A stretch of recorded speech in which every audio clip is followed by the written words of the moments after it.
एक बड़ी खुशी देने वाली खबर हमारे सामने है और वो खबर है उत्तर प्रदेश के बलिया से, जहां पर हमारे जो ओएनजीसी है उसने कुछ ऑयल रिजर्व्स डिस्कवर किए हैं। अब ये ग्राउंड ब्रेकिंग डिस्कवरी है।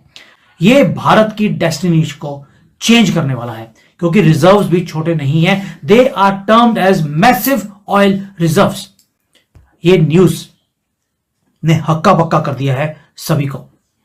सर, आज हम बात करेंगे हिंदुस्तान पाकिस्तान दोनों ही जगह बात होती है। जैसे हमारे यहाँ भी जब इमरान खान की गवर्नमेंट थी तब भी उन्होंने कहा था कि कहीं पे ऑयल जो है वो फॉर्म किया गया है और मिल गया है, और पाकिस्तान में तो जी तेल निकल आया कि एक उधम मच गया था। और ऐसा ही हम हिंदुस्तान में भी सुन रहे हैं। क्या कहेंगे, आपके वाकई में ऐसा है और कहाँ तक ये न्यूज जो है ये सही है?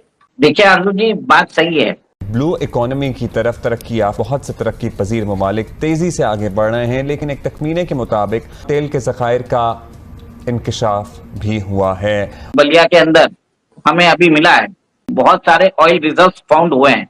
तो ये गंगा एक्सप्रेसवे में हमको मिला वो है वहां कुछ।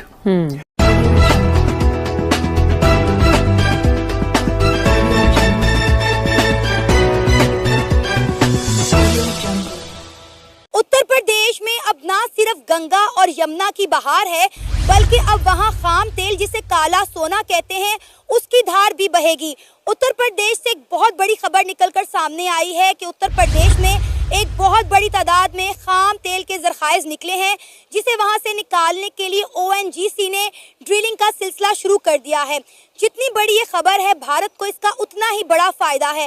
भारत को अब दूसरे ममालिक से खाम तेल खरीदने के लिए बहुत बड़ी तादाद में पैसे नहीं खर्चना पड़ेंगे, और इसी के साथ साथ उत्तर प्रदेश के लोगों में रोजगार के मौके बढ़ेंगे और वहां पे डीजल और पेट्रोल। भारत के अंदर जैसे जैसे स्पिरिचुअल पावर्स को मोदी जी दोबारा से उजागर कर रहे हैं, और सबसे ज्यादा काम उत्तर प्रदेश में हुआ है। अब देखिए, भगवान की भी कृपा होनी शुरू हो गई है। हमारी डिपेंडेंसी फॉरेन के ऊपर, जो तेल के ऊपर थी, वो बहुत ज्यादा थी। अब भगवान ने बोल दिया बाहर देखने की जरूरत नहीं है, तुम्हें ही मैं तेल दे देता हूं। ये भारत की डेस्टिनी को चेंज करने वाला है, क्योंकि रिजर्व्स भी छोटे नहीं हैं। They are termed as massive oil reserves. ये न्यूज ने हक्का बक्का कर दिया है सभी को, और इसका मैं बार बार बोल रहा हूं, सेक्रेड कनेक्शन क्यों है। कभी सोचा आपने? हिंदुओं के 3 मेजर प्लेसेस हैं, मथुरा पहला, काशी और अयोध्या जी। तीनों के तीनों उत्तर प्रदेश में आते हैं।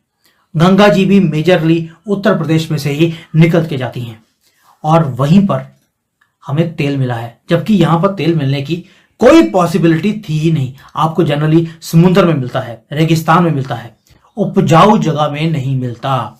वहां पर तेल मिला है, जहां पर हमारा सेक्रेट पानी यानी कि मां गंगा जहां से निकलती है। अब ये ग्राउंड ब्रेकिंग डिस्कवरी है, क्योंकि वहां पर अब तेल मिल गया है उत्तर प्रदेश में। वही नहीं, अभी तो हमें यह भी अंदाजा है कि असम में और जो बाकी जगह है वहां पर भी तेल मिलने की आशंका है। अंडमान निकोबार आइलैंड्स के पास भी, अगर आपको याद होगा, हमारे पास वहां पर ऑलरेडी तेल मिल चुका है, लेकिन उसकी डेप्थ इतनी ज्यादा है, 4 किलोमीटर से ज्यादा डेप्थ है नीचे ओशन में। वहां पर इतनी डीप ओशन में जाकर माइनिंग करना या तेल को निकालना, अभी हमारे पास वो टेक्नोलॉजी नहीं है। लेकिन वहां पर भी निकाल लेंगे तो we will become the net exporter of tel. Currently आपको मालूम है कि भारत 85% अपनी टोटल रिक्वायरमेंट तेल की इंपोर्ट करता है। कितना?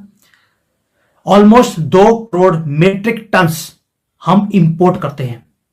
ऑलमोस्ट 10 लाख करोड़ रुपए का हमारा खर्चा हर साल आता है तेल को इंपोर्ट करने में, और ये डिपेंडेंसी हमारी फॉरेन नेशंस के ऊपर होती है। और दूसरा, हमें उनकी जो दादागिरी है वो सहन भी करनी पड़ती है। कभी अमेरिका में बोलता है रशिया से तेल मत लो, कभी सऊदी अरेबिया आंखें दिखाता है कि अगर आपने मुसलमानों के ऊपर कुछ भी किया भारत में, हम आपका तेल बंद कर देंगे। इसी डर के मारे 75 साल हम उनकी चापलूसी करते रहे। अब क्या हुआ है दोस्तों? ये स्ट्रेटेजिक अवेकनिंग है और कुछ भी नहीं है। ये विजन है मोदी जी का, जहां पर उन्होंने ओएनजीसी को खुला छोड़ दिया कि जाइए देश के अंदर जाकर आप तेल को, जितने भी वहां पर भंडार है हमारे पास, उनको निकालिए, उनको यूज कीजिए। और गंगा बेसिन में जाकर ये मिला है। एरिया था बलिया, वो भी उत्तर प्रदेश में। सारे सर्वे हो चुके हैं, कंफर्म्ड न्यूज है कि वहां पर तेल है। सर आज हम बात करेंगे, हिंदुस्तान पाकिस्तान दोनों ही जगह बात होती है। जैसे हमारे यहाँ भी जब इमरान खान की गवर्नमेंट थी तब भी उन्होंने कहा था कि कहीं पे ऑयल जो है वो फाउंड किया गया है और मिल गया है, और पाकिस्तान में तो जी तेल निकल आया कि एक उधम मच गया था। और ऐसा ही हम हिंदुस्तान में भी सुन रहे हैं। क्या कहेंगे, आपके वाकई में ऐसा है और कहाँ तक ये न्यूज जो है ये सही है? देखिए आरजू जी, बात सही है। बलिया के अंदर हमें अभी मिला है, तो ये गंगा एक्सप्रेसवे में हमको मिला है, ठीक है, जो गंगा बेसिन के अंदर, इसके अंदर 3 से 4 किलोमीटर ड्रिलिंग की जाएगी। इसमें 100 करोड़ रुपए का तो भारतीय के अंदर से इन्वेस्टमेंट है। ओके, अभी थोड़े दिन पहले लास्ट ईयर मैंने सुना था कि जो अंडमान में है हमारे पास 22 बिलियन बैरल्स पड़े हैं। ये कम से कम किलोमीटर, मतलब 3-4 किलोमीटर नीचे है, समुद्र के नीचे। इसको डीप सी एक्सप्लोरेशन बोलते हैं, ठीक है। और इसके अंदर बताया जाता है कि अगर भारत उसको कंप्लीटली, अगर इसको ये सब एस्टिमेटेड है, एक्चुअल नहीं है, एस्टिमेट एक्चुअल और भी ज्यादा है। और कुछ एक्सपर्ट्स बोल रहे हैं कि अगर भारत इसको एक्सप्लोर करे तो अगले 70 साल तक हमको ऑयल इंपोर्ट करने की जरूरत ही नहीं पड़ेगी। ये देखिए, इसमें लिखा हुआ है कि S&P ग्लोबल कमोडिटी इनसाइट्स ने बोला है कि 22 बिलियन बैरल्स ऑफ ऑयल, ठीक है। और इसके अलावा गैस भी है जो हम कतर से इंपोर्ट करते हैं, ठीक है। ये सिर्फ ये चीज है। और आपको ये चीज बता रहा हूं कि ऐसा नहीं है कि सिर्फ भारत के अंदर मिला है, जैसे आपने बोला पाकिस्तान के पास भी मिला है, पाकिस्तान के जो टेरिटोरियल बॉर्डर्स में, बट हम कर क्यों नहीं पा रहे हैं? हाँ बिल्कुल बिल्कुल, हम कर क्यों नहीं पा रहे? अगर इतना कुछ है तो बिल्कुल ये कंट्रीज जो है एकदम से आप समझे कि गल्फ को टक्कर दे देंगी, लेकिन हम कर क्यों नहीं पा रहे? अब आप सोचिए, पाकिस्तान में क्यों नहीं लोग इंपोर्ट करते हैं? पाकिस्तान में लोग इसको डेवलप क्यों नहीं करते हैं? सबसे पहले तो ये आपके टेरिटोरियल वाटर्स में, इसके लिए टेक्नोलॉजी चाहिए। अब आप सोचिए, इसके लिए अगर आपको ड्रिल करना पड़ेगा, आपको उस पर प्लांट बैठाने पड़ेंगे, निकालने के लिए कम से कम आपको इन्वेस्टमेंट की जरूरत होगी, और उधर स्टेबिलिटी चाहिए जो है नहीं। जो पाकिस्तान के अंदर लोग आतंकवाद की जो इंडस्ट्री बना रहे हैं, टेररिज्म की इंडस्ट्री, उसको अगर खत्म कर दे और दिमाग लगा के आप अपने रिसोर्सेस खुद आप रिफाइन करते हो, तो होनी चाहिए पाकिस्तान के लिए कि हम इन चीज़ों में जो है क्यों पीछे रह गए हुए हैं। हमारा जो बलूचिस्तान का एरिया है, आई गेस के मेरे ख्याल से पाकिस्तानियों को पता होगा कि वहाँ ईरान के साथ बॉर्डर लगता है, और हमारा वहाँ पे भी काफ़ी रिजर्व्स हो सकते हैं ऑयल के। और पहले भी इस हवाले से जो है वो लोगों ने इसको आइडेंटिफाई किया है कि यहाँ पे काफ़ी ऑयल रिजर्व्स निकल सकते हैं। हमारा क्यों जो है ये इंतज़ामिया जो है वो उसके ऊपर कोई काम नहीं कर रही। सेकेंडली, जो आपने उत्तर प्रदेश की बात की है कि अब वहाँ से जो है वो ऑयल निकालने लगे हैं, अब बेसिक क्वेश्चन ये बनता है कि उनका जो फॉरेन पॉलिसी है उसके तहत वो रशिया से भी अभी ऑयल ख़रीद रहे हैं, ईरान से भी वो ख़रीद रहे हैं, और साथ में उनका अपना भी निकल रहा है। और Pakistan on the other hand Iran के साथ बॉर्डर होते हुए भी ना हम उनसे नेचुरल गैस ले पा रहे हैं, ना हम उनसे ऑयल का कोई फ़ायदा ले पा रहे हैं। हमारा सारा ऑयल जो है वो डॉलर बेस पे ही चल रहा है, सऊदीया से ही आ रहा है।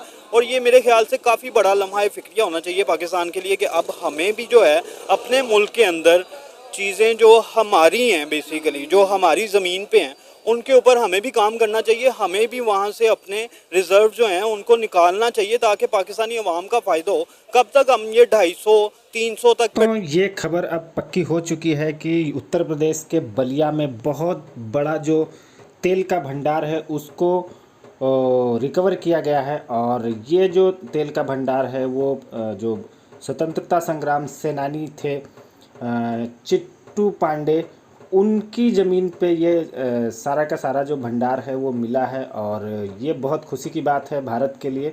और उसके जो 300 किलोमीटर के एरिया है उसके बीच में अभी ये और भी खोजा जाएगा, और मुझे लगता है कि इसके अलावा और भी भंडार मिलने के चांसेस हैं। ये सब देख के जो मुस्लिम कंट्रीज़ हैं, जो मुस्लिम देश हैं, जो भारत को बिलियंस ऑफ डॉलर का जो तेल एक्सपोर्ट करते हैं, क्रूड ऑयल एक्सपोर्ट करते हैं, वो सब परेशान हो चुके हैं। और पाकिस्तान तो पूरी तरह से बौखला गया है, क्योंकि इतना बड़ा अगर भंडार तेल का मिला है भारत में, तो भारत को जो बहुत ज़्यादा पैसा तेल इंपोर्ट करने के लिए देना पड़ता था, वो अब नहीं देना पड़ेगा। और ओएनजीसी ने इस बात की अब पुष्टि कर दी है कि जो बलिया में जिसके ऊपर काफ़ी टाइम से काम चल रहा था, 3-4 महीने पहले भी मैंने एक वीडियो बनाई थी, और अब ये चीज़ कंफर्म हो चुकी है कि बलिया में एक बड़ा तेल का भंडार मिल चुका है। अभी कितना है वो नहीं बताया गया है, लेकिन ये कंफर्म हो चुका है कि तेल का भंडार मिला है।